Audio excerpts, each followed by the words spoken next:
Mesdames et messieurs, bonjour. Il est 15h sur Télé Djibouti. Voici les titres de cette édition qui vous seront développés. À la une dans l'actualité nationale, confinement obligatoire sur l'ensemble du pays.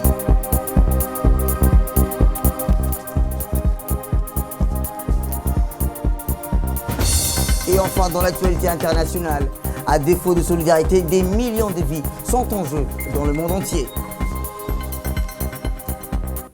C'était les titres. Merci si vous le rejoignez. À la une dans l'actualité nationale, le président de la République, son Excellence Ismaël Omar Guelleh, s'est entretenu hier soir au téléphone avec le Premier ministre éthiopien, M. Abiy Ahmed Ali. Les liens d'amitié et d'étroite coopération entre les deux pays et les deux peuples frères et l'état d'avancement des projets en cours de réalisation dans le processus d'intégration économique entre les deux nations ont été abordés. Le coronavirus, pandémie planétaire qui fait désormais son apparition dans notre région, a ensuite constitué un autre pôle de discussion entre les deux dirigeants. Sur ce sujet précis, le président djiboutien et le Premier ministre éthiopien ont exprimé une convergence totale de vues sur le fait que leurs deux pays, conformément à l'éthique des communautés d'intérêt et des destins qui les caractérisent, appréhendent cette pathologie sous le signe de la synergie, de la coopération et de la solidarité. Dans ce même entretien, le président Guelleh et le Premier ministre Abiy Ahmed ont évoqué aussi les principaux dossiers à l'ordre du jour dans la région. A noter également que les deux dirigeants ont mis à profit cet échange téléphonique pour aborder plusieurs autres sujets d'intérêt commun relevant aussi bien des thématiques continentales qu'internationales. Djibouti et l'Éthiopie, qui ont depuis longtemps fait le choix judicieux d'une mutualisation, complémentarité de leurs potentialités et richesses, sont liés par des partenaires excellents et fructueux dans la quasi-totalité des domaines d'activité. Le secrétaire général du ministère de la Santé a tenu un point de presse qui sera tenu chaque jour en fonction de l'évolution de la situation. Voici ses propos. Alaikum wa rahmatullahi wa barakatuh. Je voudrais, comme d'habitude, vous faire le point sur la situation de Covid-19 à Djibouti. La situation nationale de la pandémie du Covid-19 reste stable. Dans la journée du 25 mars 2020, 18 personnes, dont 14 de contacts rapprochés de personnes déjà identifiées comme contaminées par le Covid-19 et 4 passagers des derniers vols ont été testés toutes négatives. Je précise bien, les 18 personnes qui ont été testées le 25 sont négatives. Dans le centre de quarantaine de Bouffard, 43 personnes sont en observation. Quant au centre de prise en charge, 11 personnes sont traitées à ce jour, selon le protocole internationalement reconnu. Toutes ces personnes se trouvent dans un état satisfaisant. Aucune personne ne nécessite à l'heure actuelle des soins particuliers. Je voudrais à cette occasion dire tous nos encouragements aux professionnels de santé qui sont à pied d'œuvre sur le terrain pour la recherche des cas, pour le dépistage, les soins, car leur engagement exige notre reconnaissance, mais aussi notre collaboration de tous. Je voudrais remercier tous les gens qui travaillent dans la lutte contre le Covid-19. Aussi, je réitère l'importance du respect des mesures barrières et du confinement imposé. Nous ne cessons de vous dire, restez chez vous, restez confinés, protégez-vous, protégez les autres. Je vous remercie. Santé toujours dans le cadre de la riposte à la propagation du coronavirus, les membres du gouvernement, dont le ministre de la Santé, M. Mohamed Ouarsama Diriye, ont visité les sites de contrôle des patients qui sont placés à l'entrée de l'hôpital général à Pelletier. En effet, le ministre de la Santé avait donné des instructions claires, fermes, pour mettre en place ces mécanismes barrières de précaution à toutes les entrées des principales structures hospitalières du pays. Ainsi, l'hôpital Pelletier a aménagé des tentes pour le triage et le circuit des patients afin de contrôler la fluidité de la circulation et contrevenir à la propagation du Covid-19. Plusieurs unités de lavage des mains et de désinfection ont été également implantées. En effet, ces nouveaux dispositifs ont pour but de renforcer le système de désinfection contre tout risque de propagation du virus Covid-19 à travers une stratégie préventive visant à protéger toutes les personnes hospitalisées dans les différents services spécialisés dans cet hôpital. Durant toute cette période de crise sanitaire, les hôpitaux du pays sont en alerte maximum dans la détection et la prévention du Covid-19.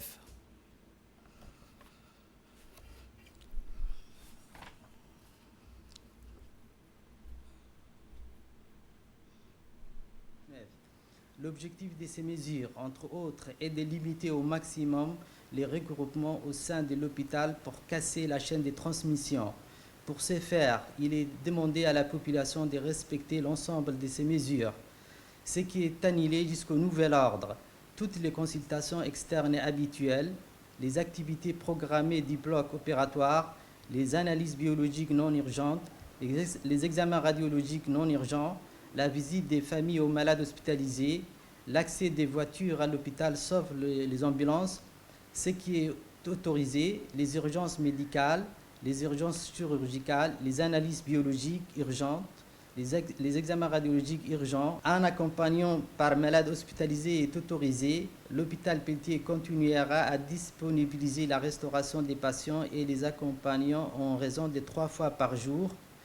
L'ensemble de ces mesures sont prises pour protéger les patients, les personnels, mais aussi les visiteurs.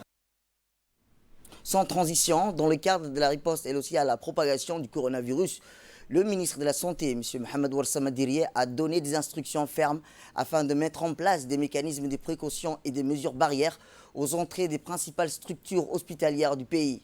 Ainsi, l'hôpital Cheikh donc placé des tentes de triage et des circuits des patients pour contrôler la fluidité de la circulation et contrevenir à la propagation du Covid-19. Des unités de lavage des mains, des désinfections ainsi que des systèmes de contrôle thermique ont été également implantés amont pour filtrer les usagers pour ces consultations en ambulatoire. En effet, ces nouveaux dispositifs ont pour but de renforcer le système de désinfection contre tout risque de propagation du virus à travers une stratégie préventive visant à protéger toutes les personnes hospitalisées dans les différents services spécialisés dans cet hôpital. Face à la pandémie du Covid-19 et suite aux mesures générales qui ont été mises en place, l'hôpital de Balbaladi Cheikh a mis en place un certain nombre de dispositifs organisés par un comité qui a été mis en place. C'est le comité Covid-19 et ce comité a dirigé un certain nombre de dispositifs, à savoir l'arrêt momentané des consultations non urgentes, mais également la mise en place des mesures d'hygiène généralisées dans tous les services de l'hôpital, mais aussi la réorganisation de l'offre de soins et du circuit du patient dans l'hôpital même. Alors pour ce faire, nous avons mis en place un poste avancé dans lequel on se situe. Juste devant la porte ont été mis en place 3 tentes et à ce niveau-là, les intervenants qui vont travailler dans ces 3 postes-là ont été formés tout au long de ces jours-ci dans la détection des cas suspects. Et ce communiqué qui nous vient directement du ministère de l'Intérieur, conformément aux directives du président de la République relatifs aux mesures de confinement et la distanciation sociale dédiée pour faire face à la pandémie du Covid-19, le ministère de l'Intérieur informe la population que toute circulation des véhicules est soumise à une autorisation administrative. À cet effet, il est demandé aux responsables des services demandeurs de se présenter à la préfecture de Djibouti, munis d'une demande adressée au préfet en précisant le motif du déplacement ainsi que le nom du chauffeur. À noter que le service et les entreprises mentionnées par le décret 2020 doivent actualiser les autorisations de circulation auprès de leur direction.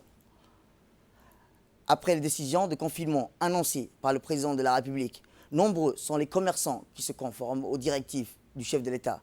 Les artères de la capitale sont restés vides et les commerces, cafés, restaurants et autres établissements recevant du public sont tous restés à porte close. Ces mesures ont pour objectif de respecter les distances de sécurité entre les personnes. Les agents de la police nationale, les militaires, ceux de la garde-côte et de la sécurité routière ont été mobilisés sur les artères de la capitale afin de procéder à des contrôles visant à faire respecter les nouvelles consignes de sécurité. Les mesures de confinement sont le seul qui puisse faire barrage à la propagation du virus. De quoi pousser le gouvernement à réduire la circulation des populations au strict nécessaire, car l'humain reste le vecteur de propagation favori du virus. Les agents de la police nationale, de la sécurité routière ainsi que les militaires, la garde-côte, sont sur les qui-vive pour faire respecter ces mesures. Dans les artères de la capitale, comme vous le voyez sur les images, les différentes carrefours, dans les banques aussi, les mesures de sécurité ont été appliquées pour éviter la propagation du virus. Ils sont partis récupérer leur salaire. Les différents agents de la sécurité travaillent d'arrache-pied pour appliquer ces mesures de consigne. Mieux encore, ils sont postés sur toutes les grandes artères de la capitale pour veiller au strict respect de nouvelles consignes de sécurité. Revenons sur ces différents points cruciaux avec Ahmed Ahmed, notre éditorialiste. Bonjour Ahmed. Bonjour Samatar. Après la décision de confinement annoncée par le président de la République, après ces 3 jours de confinement, qu'en est-il aujourd'hui? Eh bien, donc, nous sommes au 3e jour, effectivement, du confinement. Samatar, les Djiboutiens, pour la plupart, ne sont pas encore chez eux. La preuve de nombreux embouteillages, comme on a pu le voir devant les contrôles enregistrés sur toutes les grandes artères de la capitale en témoignent. Seules les mesures contraignantes prises par le gouvernement atténuent cette insouciance des Djiboutiens face au danger du coronavirus. Le danger, toutefois, reste bel et bien présent. 11 personnes sont au total testées positives au coronavirus. La 60aine de cas suspects dont les résultats étaient attendus sont négatifs. Les contrôles donc se poursuivent ce matin encore dans l'entourage des personnes de ces 11 cas répertoriés sur le territoire, ce qui n'exclut pas que des personnes porteuses du virus pourraient être en circulation. Et ce qui nous fait dire que le danger reste bel et bien présent, des mesures de contrôle ont été prises devant les hôpitaux de référence comme l'hôpital Pelletier ou encore l'hôpital Chéreau de Balbala pour tester les visiteurs des patients hospitalisés qui, eux, sont très vulnérables. Il ne faut pas oublier également que nous ne devons pas perdre de vue que pour lutter contre cette pandémie à tous les niveaux, que ce soit dans le centre de contrôle devant les hôpitaux ou dans le centre de quarantaine, des hommes et des femmes sont au premier rang. Il s'agit de nos soignants et personnels de la santé exposés donc à un danger potentiel, mais qui s'acquittent quand même de leurs devoirs en cette période de crise et méritent respect et reconnaissance. Il s'agit dans nos attitudes quotidiennes de penser à ce personnel soignant à qui nous devrions faciliter la tâche en restant confinés chez soi. Il y a lieu donc de rendre hommage également ce matin, désolé de vous couper, à toutes les forces de sécurité et de forces de défense du pays qui sont également mobilisées pour la cause. Nous devons également leur faciliter la tâche autant que possible. Il faut savoir que les forces de défense et de sécurité sont des hommes et des femmes comme nous, qui ont des familles, mais qui veillent jour et nuit pour porter secours et assistance à leurs compatriotes. Mieux encore, les forces de sécurité sont en charge de pister, de mener des enquêtes auprès des ménages et entourages des personnes ayant contracté le virus, ce qui les expose également à un danger potentiel. Et tout ceci pour prévenir une catastrophe sanitaire qui pourrait frapper notre pays. Encore une fois, restez chez vous. Il nous appartient donc de faciliter ainsi la tâche au personnel soignant et aux forces de sécurité qui travaillent jour et nuit, qui sont au devant du danger et au quotidien pour nous protéger. Nous devons nous protéger nous-mêmes en restant confinés et en respectant les mesures barrières. Et je le rappelle encore une fois, se laver les mains toutes les demi-heures, la seule façon de se protéger du virus. Et rappelons que, comme vous l'avez dit, Samatar, l'être humain, l'homme ou la femme, reste donc le moyen le plus favori du virus donc, pour la propagation. Merci Ahmed. Passons directement à l'actualité internationale. Le secrétaire général de l'ONU, Antonio Guterres, a appelé à la solidarité dans le monde face à la pandémie du coronavirus. À défaut, des millions de vies sont en jeu. Des millions de vies sont en jeu si la solidarité n'exerce pas dans le monde, notamment avec les pays les plus pauvres. face à la pandémie du coronavirus, averti le jeudi, le secrétaire général de l'ONU, Antonio Guterres. C'est tout pour cette édition. Merci à vous de nous avoir suivis. Restez avec nous pour la suite de nos programmes télévisés et bon week-end à vous.